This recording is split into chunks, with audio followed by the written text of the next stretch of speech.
একদিন মাগরিবের নামাজে আমার খুব হাসি পাইছিল। তার কারণ হলো, একদিন আমি একটা বাজার মসজিদে মাগরিবের নামাজ পড়তে গেলাম।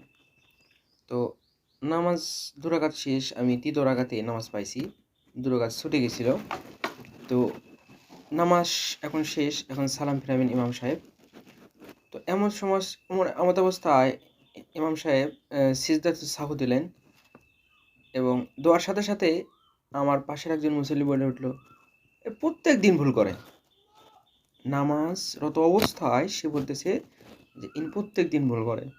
তো এটা শুনে আমার এমন হাসি পাইছে, হায়, হায় আল্লাহ! আস্তাগফিরুল্লাহ। আল্লাহ মাফ করুন। আমার মনে হয় নামাজটা আমার মনে হয়নি এরকম অবস্থা। এমন হাসি আমি হাসি মনে, মনে আরকি। তো যাই হোক, তা আমাদের দেশের মানুষের ধৈর্যর লেভেলটা কত কম যে তারা নামাজের মধ্যে এরকম কথা বলতে পারে। ওয়াল্লাযীনা হুম লিসলাতিহিম খাশিউন, যে নামাজের মধ্যে যে একটা বিনয়, একটা খুশু, একটা খুদু থাকার কথা সেটা আসলে নাই। যার কারণে সে এরকম কথা মুখ থেকে বের করেছে।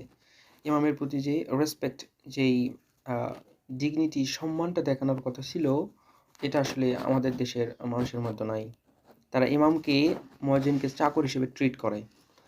তো ইমাম ভুল করতেই পারে, তবে আমাদের এভাবে বলা, নামাজের মধ্যেও অন্তত নিজের নামাজ ক্ষতি করা এবং পাশের লোকদের নামাজ ক্ষতি করা, এরকম বলা ঠিক না। যদিও কথাটা হাস্যকর, কিন্তু আসলে এই কথাটা বলা ওই ব্যক্তির জন্য কতটা যে অশোভনীয় তা আসলে বলে বোঝানোর মতো না।